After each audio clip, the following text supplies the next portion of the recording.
Okey, ni boleh.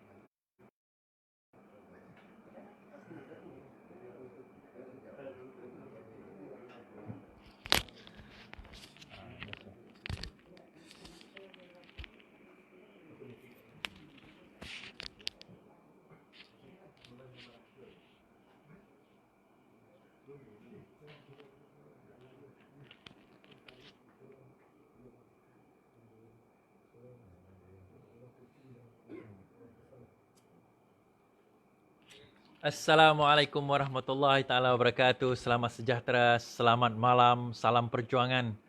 Salam reformasi kepada rakan-rakan kita yang masih menonton saya pada malam ini. Terima kasih kerana bersama dengan kita tiap-tiap malam, bersama dengan saya tiap-tiap malam. Walaupun dalam keadaan yang tak berapa nak sihat sekarang ni sebab kepenatan tu kot. Semalam 2 hari lepas saya berada di Beaufort. Kira-kira kalau daripada Kota Kinabalu tu perjalanannya mengambil masa kira-kira almost 2 jam kot. 2 jam juga lah untuk sampai ke sana. Kemudian terus selepas habis Beaufort siangnya terus saya ke Labuan. Dan di Labuan kita ambil ferry. Siapa nak pergi Labuan nanti kena tahu dah ambil ferry tu. Saya pun baru tahu sebenarnya. Ferry tu pun perjalanan daripada Menumbuk tu kira-kira sejam juga. Daripada ferry tu sejam sampai ke Labuan. And then Labuan saya sarankan kalau nak naik tu tak payah bawa kereta lah. Kat sana taksi ada, kat sana Grab banyak. Tak payah bawa kereta. Naik je, lagi senang. Sebab kalau nak bawa kereta ni kena beli tiket pergi balik. Kalau balik tu kadang-kadang bila dia penuh waiting list. Waiting list tu yang jenuh tu nak menunggu. Saya sarankan macam tu lah. Kalau siapa nak pergi Labuan, kita cadangkan. Dan siapa-siapa nak jadi bertanding di Labuan ni tak payahlah janji nak bawa jambatan. Jauh tu. Nak bawa jambatan di Labuan lah tak payahlah. Pulau Pinang tu cukup lah. Jambatan, biar ferry. Ferry tu ada okey lah. So bersama dengan saya hari ini adalah saudara Razif. Yang tidak asing lagi kalau daripada kalangan reformis ni. Saudara Razif ni tak asing lagi lah. Dan juga saudara Soiban, Naib Ketua Cabang Tuaran. Bersama dengan kita hari ini insyaAllah. Di mana menarik sebenarnya sebab bila kita bercakap, saya biasanya bercakap secara teori di mana saya membaca, kita dengar orang cerita sebagainya. Tetapi yang tu lebih kepada apa yang berdasarkan cakap dengar. Tapi bila kita pergi ke ground, then baru apa yang kita cakap tu sebenarnya make sense. Dia memberi makna. Kerana apa? Kerana apa yang kita cakapkan itu rupanya betul. Ataupun ada maklumat-maklumat berdasarkan kepada apa yang kenyataan orang-orang di peringkat bawahan. Jadi sebelum saya mula, seperti biasa, saya mohon kawan-kawan rakan-rakan supaya share. Kalau ada yang tengah Facebook sekarang ni, yang mana kat depan-depan saya ni. So, by the way, saya dekat cabang Tuaran sekarang ni. Jadi kalau ada, dah masukkan dalam grup-grup. Masukkan dalam grup, share. Biar orang Tuaran tahu pasal saya punya live. We'll be surprised bagaimana sebenarnya orang dapat tahu saya punya live ni berdasarkan kepada apa yang orang share dalam Facebook, dalam Twitter, dalam Instagram, dalam WhatsApp dan sebagainya. Ya, kenapa? Ada apa-apa? Tak ada apa. Kalau ada soalan, boleh tanya soalan. Jangan risau. Ni bukannya forum perdana, kita tak boleh tanya soalan terus. Tak ada. Macam saya kata, perjalanan saya ini adalah sebenarnya atas inisiatif dan rasa semangat dan setia kawan kita daripada Borneo ni. Iaitu kita nak membawa satu gagasan dan pembaharuan. Dan tidak perlulah kita nak tunggu orang kata bagi arahan, turun sebagainya. Sebab ada juga satu cabang ini, dia punya ketua AMK dia letak jawatan. Bila tanya kenapa letak jawatan? Dia kata sebab ketua cabang merangkap YB tu tak buat program. Kita kata engkau sebagai ketua AMK, engkau lah yang kena fikir program. Kan? Dia tu YB, dia tu pula nak memikirkan hal kau punya program. Sebab tu kita lantik dia jadi ketua.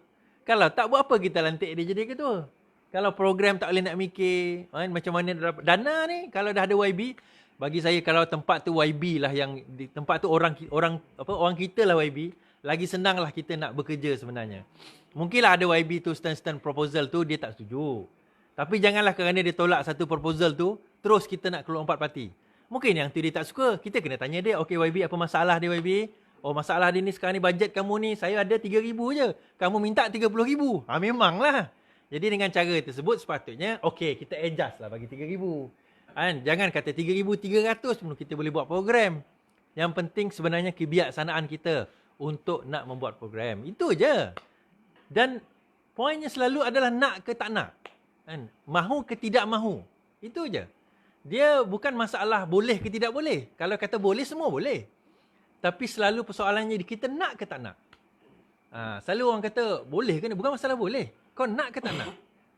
Nak buat program, nak ke tak nak? Bukan masalah boleh. Boleh, kita semua boleh. Selagi mana kita ada kudrat, ada masa, ada tenaga, kita boleh buat.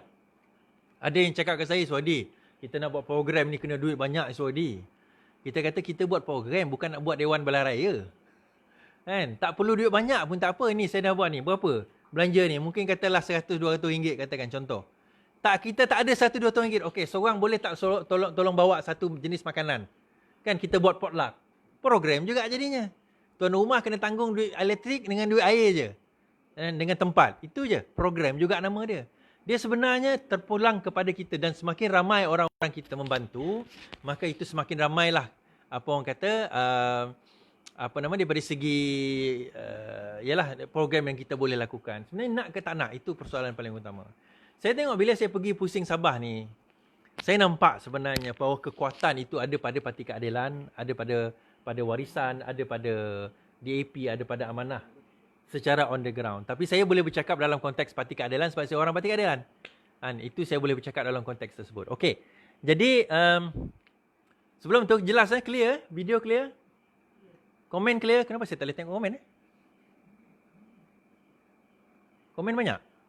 Komen banyak tapi tak. Oh okey, sekarang dah keluar. Okey, terima kasih. Alright. Yang penting sebab itu ada orang kata kan, buang masa je kita nak pilih YB ni. Yalah akhirnya dia melompat. Saya kata bukan masalah kita buang masa pilih YB ni. Masalahnya adalah bila kita salah pilih YB. Dan bila kita salah pilih orang. Kita baru bercerita tadi dengan Razif. Kita kata apa? Apabila perkiraan seorang calon itu dilihat, oh dia dulu lama dalam UMNO. Jadi kita dah masuk warisan ni, maka kita kena lantik dia jadi calon. Kita kena ingat, dia lamanya dalam UMNO, bukannya dalam warisan. Dia lamanya dalam perjuangan UMNO dia. Jadi kalau kita tengok, kadang-kadang DNA UMNO, DNA PBS, DNA yang parti-parti lama tu dia ada. Walaupun kita bukan istilah lama atau baru lagi sekarang ni. Istilah kita adalah, adakah dia orang yang berprinsip atau tidak?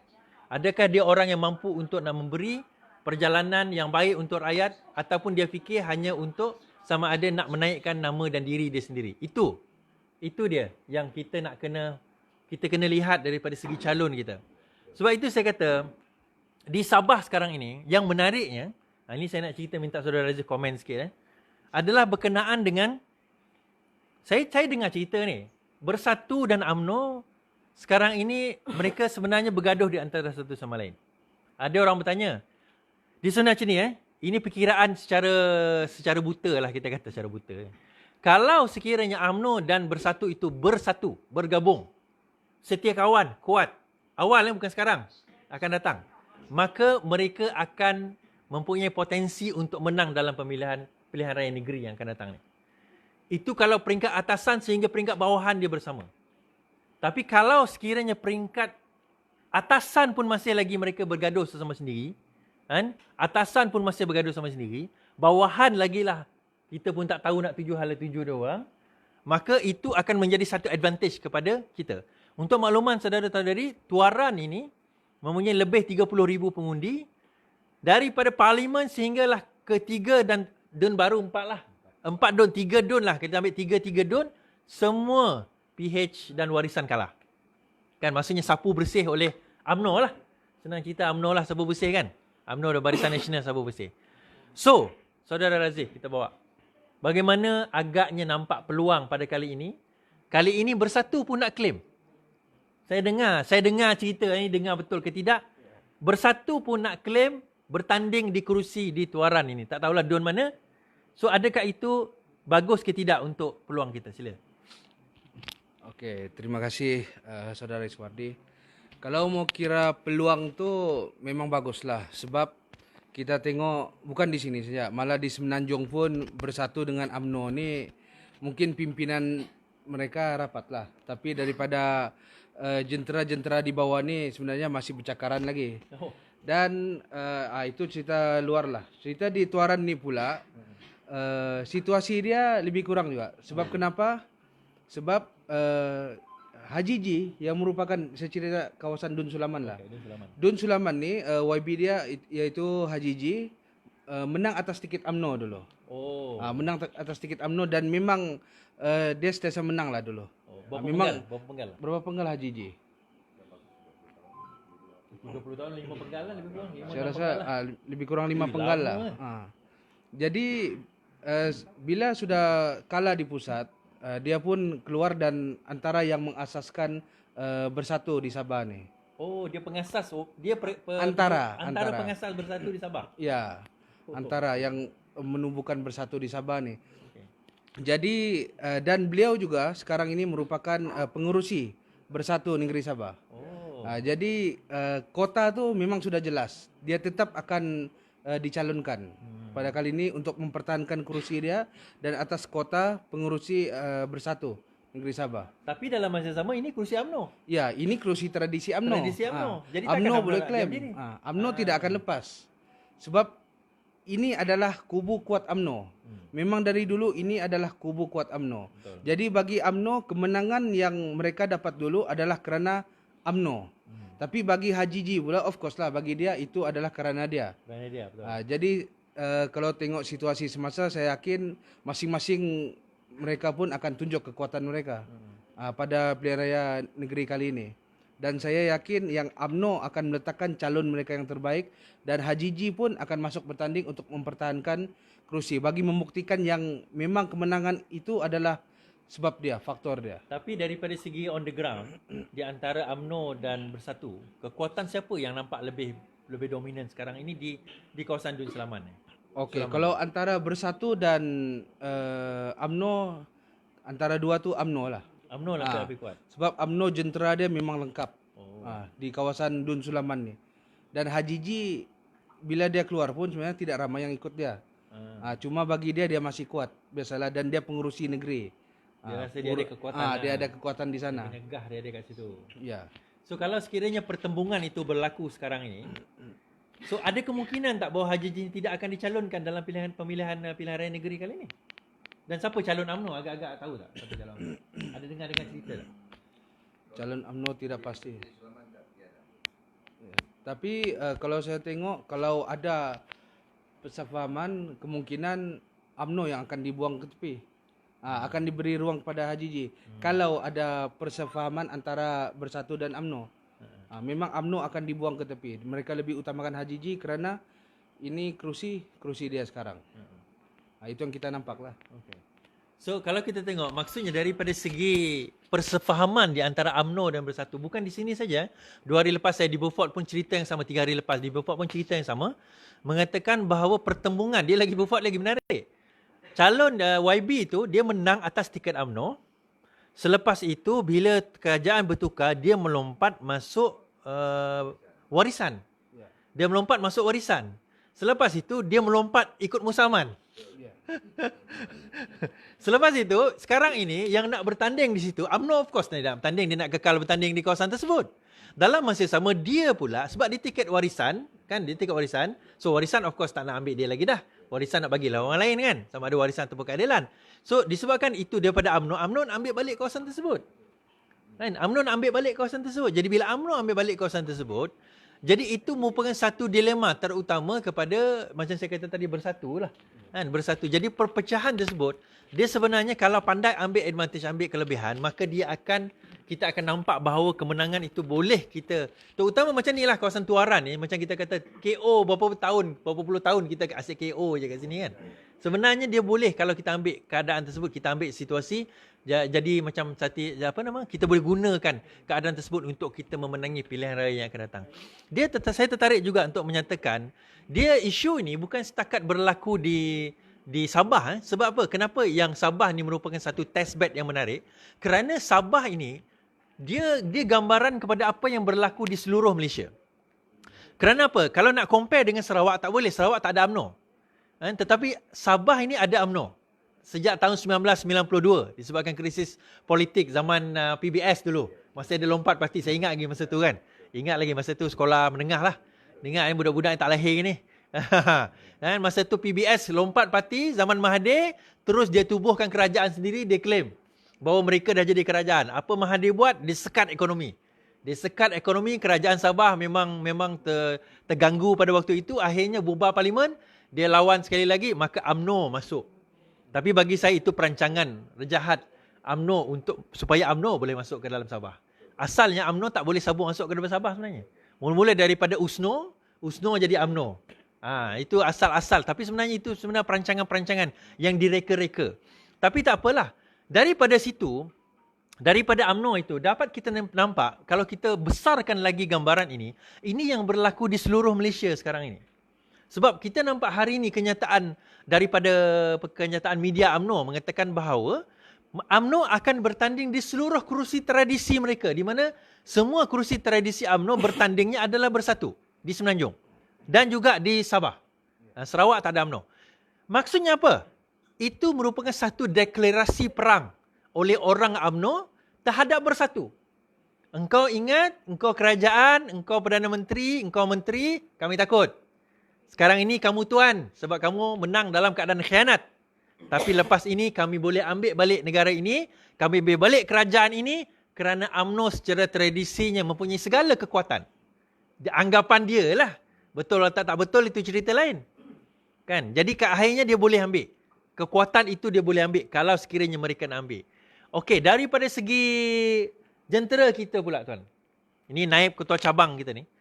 Persediaan kalau sekiranya pertandingan ini berlaku, adakah kita mempunyai peluang ataupun adakah kita sudah bersedia daripada segi jentera dan apa kita telah lakukan? Ke depan sikit. Terima kasih. Kalau kita melihat dari segi gerak jentera kita khususnya PKR, setakat ini kita dah bersedia menghadapi cabaran pilihan raya kali ini khususnya di Dun Sulaman. Dan kita telah sediakan semua khususnya dari semua gerak jentera yang diguna pakai ketika PRN ini. Dan saya melihat ini satu sebelum pembubaran ini pun kita telah bersedia, khususnya pihak Sulaman telah bersedia untuk menyediakan semua kelengkapan khususnya dari jentera kita, dari bahan kempen sedikit dah kita sediakan, begitu juga dan melihat daripada kesemua gabungan khususnya PKR dengan juga warisan yang ada di Sulaman ini, kita telah lebih awal bersedia untuk semua jentera-jentera ini tinggal menunggu saatnya saja untuk kita bergerak dan kita insyaAllah kita akan terus marah ke depan untuk kita sama-sama membantu jentera khususnya kepada calon yang akan ditawarkan bertanding nanti. Biasanya kalau penamaan calon biasanya buat kat mana?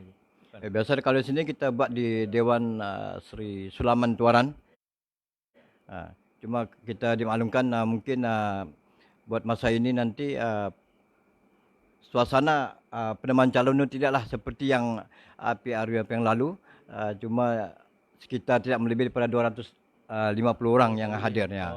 Jadi mungkin dalam pada itu pun kita telah bersedia dan sudah memilih wakil-wakil kita yang kita akan hantar. Dan ini bergantunglah kepada siapapun yang akan dicalonkan nanti di Dun Sulaman ini, kita akan terus memberi kerjasama.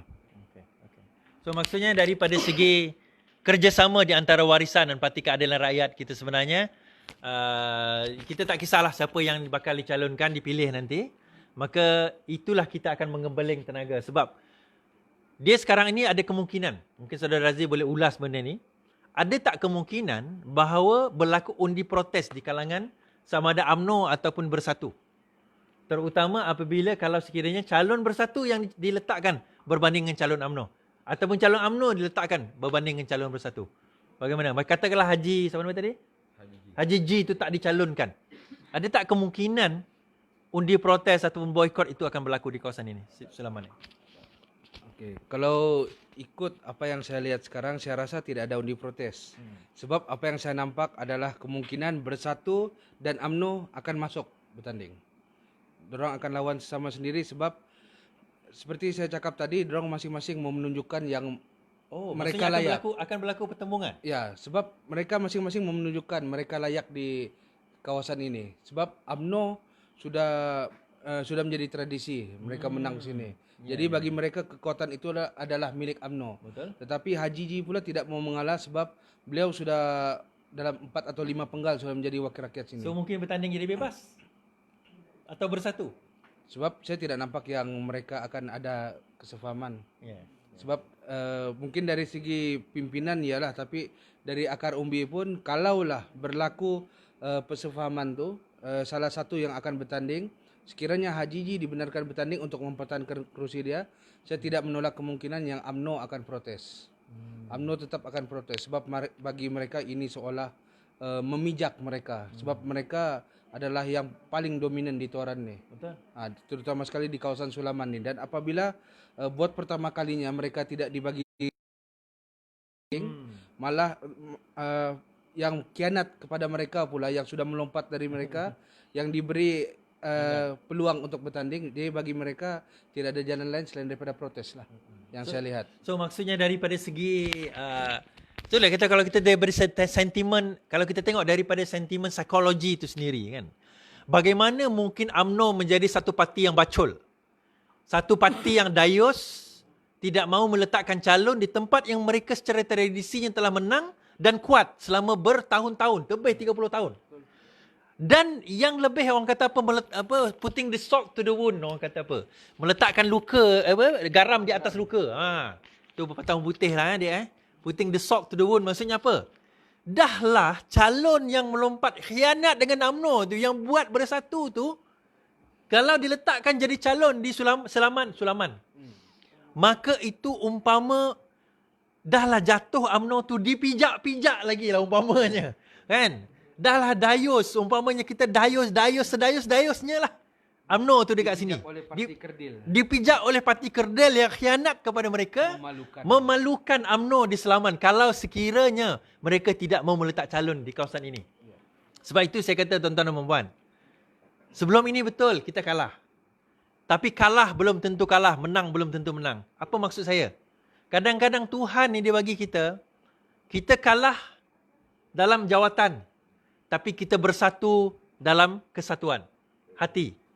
Kita menang dalam jawatan, tetapi kita bersatu dalam mereka berpecah dalam perpecahan hati.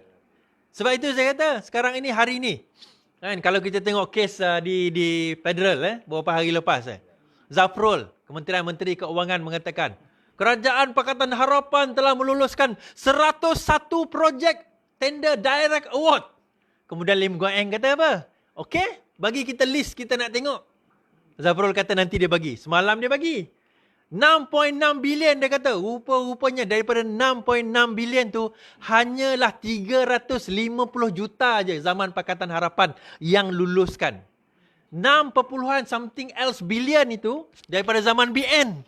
Apa maksudnya? Dia dah buka pekong dada BN sendiri. On goal. On goal. Goal sendiri. Rupanya apa? Yang dapat Erot. Erot siapa punya? Kita tahu siapa punya Erot kan? Balik kepada Erot. Rupanya yang runding jalan berkembar dahulu zaman Barisan Nasional. Tapi dia teruskan. Baru kita nampak cerita yang selama ini yang banyak rupanya membuat tender, bukan tender terbuka, direct award daripada zaman Barisan Nasional diwarisi oleh Pakatan Harapan. Dan dengan itu kita juga sedar bahawa sebanyak 99.93% zaman Pakatan Harapan semuanya adalah open tender. Jadi kerajaan macam ni kita nak buat, tetapi sayangnya inilah dia nasib. Dia nyawanya tidak panjang. Sebab itu saya kata tuan-tuan dan puan, pengkhianatan paling besar adalah pengkhianatan yang berlaku di dalam, bukan yang berlaku di luar. Dengar adik-adik yang pengkhianatan berlaku di dalam ni adalah lebih bahaya dan lebih lebih mendalam dan lebih menyebabkan kerosakan lagi besar daripada orang yang buat kejahatan daripada luar. Sebab apa yang berlaku kat dalam ni, dia umpama anai-anai yang memakan rumah kita. Kan? Kita ingat rumah kita tu cantik, bersih, cat pun elok macam rumah tuan rumah ni kan. Cantik je dia punya cat dia. Tup-tup balik satu hari roboh. Tanpa kita sedar. Kalau kita tak ada rumah, tak apa. Kalau ini rumah batu, tak ada lah kan. Dulu cerita rumah kayu lah ni. Rupanya, dengan kita-kita sekali Jahannam.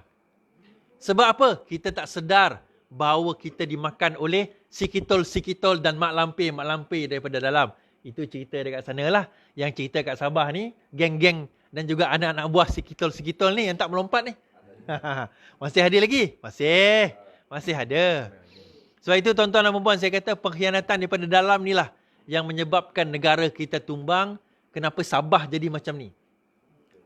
Kenapa Sabah jadi macam ni? Kenapa Malaysia jadi macam ni?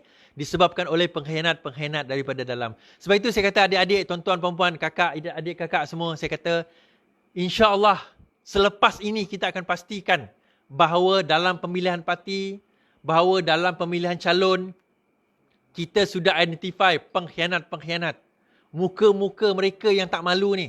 Awal-awal kita cantas. Awal-awal kita kena cantas. Awal-awal kita kena potong. Awal-awal kita kena sisihkan mereka. Ini bukan dasar kita nak lawan sesama sendiri. Tapi kalau dulu saya buat tau. Tapi orang kata, apa lah Iswadi dengan Razif ni nak memecah belahkan parti lah, siap kena ambil tindakan lagi disiplin Mamat ni. Dengan saya sekali lah. Bukan itu. Kesan akibatnya apa yang kita lihat sekarang. Kami nampak, kita nampak. Tapi orang tak nampak. Tapi sekarang kalau tak nampak lagi apa yang kami cakap, tak tahulah. Mungkin kita tanya dengan timbalan Naib Kesih. Daripada segi ranting yang mungkin keadilan sekarang ada, official tak official, berapa agak-agak, dan daripada segi kekuatan. Berapa apa ada tak ada semua, yang dah ada lah, maksudnya official tak official. Berapa agak ceritakan dulu, dan bagaimana apa usaha untuk menambah lagi ahli-ahli di Sulaman ini dan di Tuaran ini, dan apa saranan kepada penonton-penonton agar menyampaikan kepada rakan-rakan. Sila. Ya, dari segi ranting kita kalau di Tuaran ini setakat ini 58 ranting, dan tidak termasuk lagi yang terbaru yang kita baru terima, hampir 25 ranting yang belum sempat didaftarkan. Namun dalam usaha yang sama, kita juga tengah berusaha untuk membawa lebih banyak pembukaan ranting-ranting khususnya di Tuaran, untuk kita membawa masyarakat khususnya anak muda melihat ke depan ala tuju perjuangan PKR itu sendiri, untuk kita gerakkan bersama. Dan khususnya di Sulaman ini, anak muda perlukan satu kekuatan yang luar biasa, khususnya dari segi ekonomi kita di Sulaman ini. Kalau kita mengharapkan wakil rakyat kita yang terdulu hampir 30 tahun, betul tu Sulaman ini ada pembangunan, namun dari segi kekuatan ekonomi masyarakat itu tidak lagi dapat diwujudkan sepenuhnya. Maka melalui dari itu, kami khususnya semua khususnya anak muda untuk membuka ranting. Dan kita sampaikan mesej ini, mesej keadilan ke seluruh masyarakat daerah Tuaran ini, untuk kita sama-sama membangun. Dan inilah salah satu daripada saluran yang perlu khususnya PKR dan juga masyarakat khususnya untuk sama-sama. Dan ini suara anak muda inilah yang amat kami perlukan sekarangnya, untuk kita lebih menarik, lebih ramai. Dan kita akan membuka ranting seluas-luasnya, terbuka kepada masyarakat khususnya di Tuaran ini. Saya melihat ini satu gerakan yang memang agak sukar, namun sejak akhir-akhir ini, tumpuan itu beralih kepada pembukaan ranting khususnya PKR dan juga warisan, yang kita lihat di situ anak muda mula bangkit. Dan saya rasa ini satu kejayaan yang perlu dia dibanggakan. Dan dalam masa yang sama melihat senior politik khususnya di Sulaman ketika ini, yang antara bersatu dengan UMNO, merupakan satu peluang besar untuk kita. Sebagaimana yang dikatakan oleh saudara Rajib tadi, inilah peluang kita ditakdirkan bersatu dan juga UMNO itu bertembung. Maka inilah peluang sebenarnya untuk parti lain, khususnya sama ada warisan ataupun PKR yang akan bertanding, akan merebut kembali wakil rakyat di Sulaman ini. Dan ini kita dapat lihat hari ini, dengan beberapa hari ini kita melihat sekitar Dun Sulaman banyak pakar umbi yang menyatakan bahawa perlu ada satu perubahan. Dan fakta duit itu bukan lagi perkara yang nombor satu, namun melihat kepada kepimpinan itu sendiri ataupun calon itu sendiri, dan rata-rata maukan pembaruan dan khususnya anak muda. Dan ini saya rasa PRN yang kali ini khususnya di Dun Selamat satu peluang besar, khususnya anak muda dan juga masyarakat Dun Selamat untuk membuat satu perubahan. Jadi saya rasa inilah peluang kita untuk kita sama-sama. Terima kasih. Sebab itu saya kata tadi bahawa angin perubahan itu kita dah dapat rasa sebenarnya. Dan untuk makluman penonton-penonton kat luar sana, daripada segi anak-anak muda yang mula menyertai, terutama saya nak bagi tahu bahawa politik Sabah ni agak menarik. Sebab apa? Pertama, walaupun kita Sabah Sarawak ni banyak kaum, Sarawak pun ramai kaum, Sabah pun banyak kaum, tetapi Sabah ni sebenarnya, ini to be honest, saya sebagai orang Sarawak saya nak cerita, Sabah ni berani berubah. Daripada zaman even MA63, 1963 dulu pun, Sarawak ni dia serah buta-buta je minyak. Sabah melawan. Fuad Steven tu kan. Dia melawan. Kemudian dia meninggal lah sebab kapal terbang tempas tu kan. Dia melawan. Tapi Sarawak tak, dia bagi je. Okey, setuju, sign 5%. Sabah ni melawan. So melawan Sabah ni dia menarik. Dia sentiasa dalam keadaan yang melawan. So dia membentuk satu politik yang sangat dinamik. Bagi saya politik di Sabah ni suatu yang sangat menarik, sangat fluid, sangat dinamik. Maksudnya dia berubah dari satu masa ke satu masa. Kat Sarawak kalau nak baca senang je. Kadang-kadang saya nak buat isu Sarawak ni saya dah bosan. Cerita yang sama je. Sebab dia tak banyak perubahan. Daripada pembangkang sama, daripada kerajaan pun lagilah sama. Sebab itu bagi saya tuan-tuan dan puan, di Sabah sekarang ini peluang. Macam kata timbalan naib KC kita tadi, bagi saya kalau sekiranya kita nak membuat perubahan itu terletak pada tangan kita. Kalau tempat itu tidak maju dan kita memilih calon YB itu kita yang pilih dan tempat itu tidak maju, salahnya bukan salah YB, tuan-tuan dan puan. Salahnya salah kita. Salahnya salah kita. Jadi kalau tuan-tuan dan puan tak pilih YB itu, tuan-tuan dan puan boleh kata, kau nak marah kenapa? Yang kau pilih dia. Kalau kita betul nak buat perubahan, kita kena ubah YB ni. Sebab perubahan itu pada tangan kita. Sebab itu saya marah pada orang yang marah kereta dia tak berjalan. Saya kata nak marah buat apa? Pergi tukar kereta lain. Kenapa pakai kereta yang sama? Sebab itu saya kata nak marah, jangan marah pada YB yang tak buat kerja. Marah pada kita yang mengundi YB tu. Sebab the moment kita asyik bagi undi pada dia sampai 5 penggal. 30 tahun dia jadi YB. Maka lepas 30 tahun kemudian, dia pun kata, alah, aku tak payah berkempen pun memang aku menang. Jadi aku tak payah buat apa-apa pun memang aku menang. Tapi percayalah tuan-tuan dan puan, the moment kita berjaya menggugat kemenangan dia, esok hari dia akan bangun daripada katil, dia akan pergi start buat kerja. Kalau boleh rumah kita tu pahat, dia yang tolong pahatkan. Kalau selama ni jangan kata pahat pun dia tak kenal yang mana satu. Sekarang ni dia akan turun untuk memastikan bahawa dia berkempen untuk kita. Okey, penutup duduk yang akan mengundi di DUN kita ni, DUN Selamat ni. Apa yang boleh dinyatakan, sila. Okey, kalau untuk penduduk Dun Selamat ni bagi saya, kita lihat sendirilah. Kita lihat sendiri penduduk-penduduk di sini sudah rasa macam mana kekurangan kami di sini. Seperti tadi pun sebelum live pun ada masalah line telefon problem. Jalan sini masuk pun tadi sudah rasa macam mana. Ada banjir, lepas tu ada lubang-lubang macam-macam. Saya pun tak tahu tadi jalan ke kolam. Itulah. Kena hati-hati. Nanti tengok air tenang, tiba-tiba masuk. Saya tengok buaya timbul. Ada buaya. Itu dan banyak lagi masalah di kawasan Sulaman ni sebenarnya. Jadi bagi saya PRU 14 tu telah menunjukkan kebangkitan rakyat.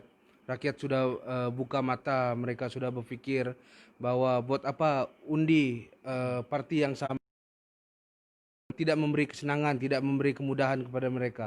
Dan akhirnya mereka tolak. Tapi waktu itu mungkin belum sampai masa dia lagi di Tuaran ni, belum sampai masa lagi di Sulaman. Dan saya rasa hasil daripada PRU 14 tu, rakyat sudah mula melihat bahawa kuasa ada di tangan mereka.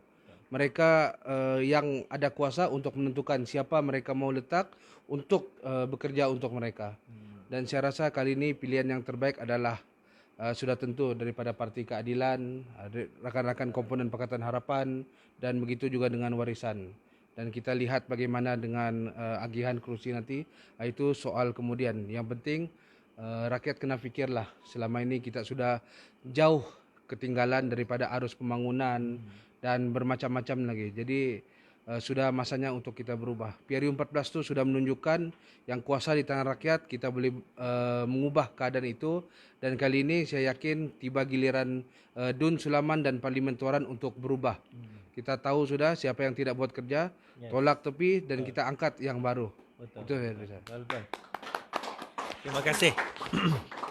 Okey, saudara Timbalan KC, Naib KC, sila penutup. Apa pesanan untuk pengundi-pengundi yang akan datang nanti? Jadi untuk pengundi-pengundi khususnya di Dun Sulaman, senario yang kita lihat hari ini saya rasa lebih sengit daripada apa yang tahun-tahun yang lalu, di mana khususnya penggunaan wang itu tetap akan berlaku. Dan ini tidak dapat dinafikan bahawa ini adalah budaya yang dipopulari oleh UMNO itu sendiri. Dan untuk mengekalkan kursi itu, saya rasa benda ini tetap akan berjalan. Namun nasihat saya kepada semua khususnya pengundi-pengundi di Dun Sulaman, apabila mereka menawarkan umpan seumpama ini, tuan-tuan ambil. Dan itu adalah hak tuan-tuan, kerana tuan-tuanlah yang telah mengangkat mereka. Dan inilah hasil, sebagian hasil yang perlu anda semua dapat. Dan undi itu adalah di tangan tuan-tuan dan tidak semestinya pembagian uang itu akan menentukan kemenangan kepada pemimpin itu. Dan kita harus ingat bahawa sesungguhnya kalau kita ambil duit itu dan memenangkan wakil rakyat yang lama, maka keadaan yang sama tetap akan berlaku. Namun kita kena berubah. Kita kena berubah dan kita ambil satu perubahan yang baru untuk kita mengangkat wakil rakyat yang baru. Untuk yang boleh membawa khususnya suara akar umbi dan juga anak muda. Jadi inilah yang perlu, dan saya merayu kepada khususnya anak-anak muda di Dun Sulaman ini untuk kita sama-sama bangkit. Inilah masa kita. Kita kembalikan, ikatkan kembali semangat PRU 14 untuk kita sama-sama bangkit. Dengan siapapun yang akan dicalonkan nanti di Dun Sulaman ini, kita akan terus sama-sama menyokong mereka. Yang penting bukan UMNO dan juga bersatu. ABU. Asal bukan UMNO. ABU. Jadi itulah tuan-tuan, saya kata pesanan kita. Ini kalau ada orang bertanya kepada saya kan, so bagaimana Iswardi pilihan raya PRU, ujian kepada PRU, ujian kecilnya adalah Sabah. Sabah ni adalah ujian kecil kepada PRU yang lebih besar. Dan kemenangan atau kekalahan di Sabah ni nanti, sama ada katakanlah UMNO kalah ataupun Warisan Pakatan Harapan kalah, kita tak tahu yang mana satu. Tetapi kemenangan atau kekalahan itu boleh memberikan kita sedikit gambaran mengenai politik semasa, walaupun bukan keseluruhannya, tentang PRU yang akan datang. Sebab itu saya kata tuan-tuan dan puan, perubahan itu ada pada tangan kita.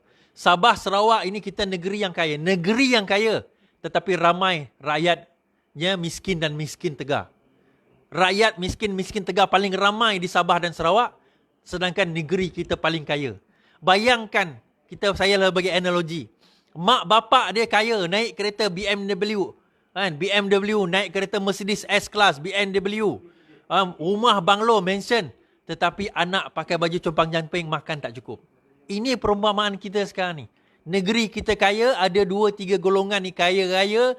Kayanya bukan kaya tau, kaya nak mampus. Itu ayat dia. Dia bukan kaya yang kaya nak mampus. Nak mampus kayanya tu, bak kata Kunan itu, 2 juta tu duit poket je. Maksudnya dia belanja sekali 200,000 tu normal. Itu kaya nak mampus nama dia. Saya tak ada perkataan yang kaya raya tu, bagi saya terlalu rendah dah. Sedangkan ada rakyat kita nak makan pun tak cukup. Kenapa jadi demikian? Kerana kesenjangan, disparity, jurang kepada kaya dan miskin itu diwujudkan disebabkan oleh korupsi yang berlaku di negara kita. Kita tengok hari ini semalam pendedahan. Jepak Holding dapat 1.2 bilion projek solar. Solar pun tak nampak. Yang kaya dia, yang kaya Rosmah. Akhirnya penduduk Sarawak masih lagi dalam kegelapan. Penduduk Sarawak masih lagi guna diesel, guna solar. Guna diesel, guna solar tak apa. Tapi solar pun tak ada. Saya pernah pergi kawasan pedalaman. Dia kata, saya tanya cikgu sekolah. Sekolah ada internet tak? Oh, sekolah tak ada internet. Habis itu yang macam parabola tu bukan yang internet. Yang itu hiasan. Dipasang di situ, diklaim daripada pusat, kononnya dah pasang, internet pun tak ada. Ini hakikat. Bukan sahaja di Sarawak, di Sabah pun sama. Saya pergi Beaufort semalam, Teluk Penyu. Teluk Penyu. Kuala Penyu pula. Kuala Penyu kan? Kuala Penyu air pun tak ada. Ada kampung air pun tak ada. Ada kampung tu ada air tak ada. Tuan-tuan puan-puan, ni tahun 2020. Bukannya tahun 1963, 1973, 1957. Kita masih perang. Ini tahun 2020. Kampung tak ada air. Sepatutnya malu pemimpin kita. Tapi nak salahkan warisan baru 2 tahun nak buat perubahan. Macam mana? Kalau ada orang kata, salah warisan lah dia ni kerajaan 2 tahun. Dia kerajaan 2 tahun. Yang kau kerajaan 40 tahun, apa kau buat? Apa kau buat 40 tahun? Kau nak salahkannya 2 tahun, maksudnya 40 kali kau kena salah lagi. Sebab engkau memerintah yang macam ni, 30 tahun memerintah. Jalan, saya pun tak tahu yang mana satu jalan, yang mana satu sungai. Tadi hampir-hampir saya turun memancing tadi. Bukan marah, geram. Okey, itu saja daripada saya pada malam ini. Terima kasih kepada yang hadir. Mohon maaf saya terlewat sikit tadi kerana sejam juga sampai sini. Dalam keadaan yang tak berapa nak sihat. InsyaAllah esok saya berada di Putatan untuk bersama dengan cabang Putatan pula. Bersama dengan YB Awang Husaini di sana. Dan insyaAllah kita akan gegarkan Sabah. Kita akan wujudkan semangat baru, arus baru. Kita akan bawa perubahan baru. Kali ini kita akan pergi membawa perubahan tanpa pengkhianat-pengkhianat di Sabah ini, insyaAllah. So sekian saja daripada saya, daripada rakan-rakan saya, daripada Sulaiman, daripada Dun Tuaran. Selamat malam, selamat beristirahat. Seperti mana yang saya selalu ungkapkan, lawan, tetap lawan. Sekian, terima kasih. Assalamualaikum.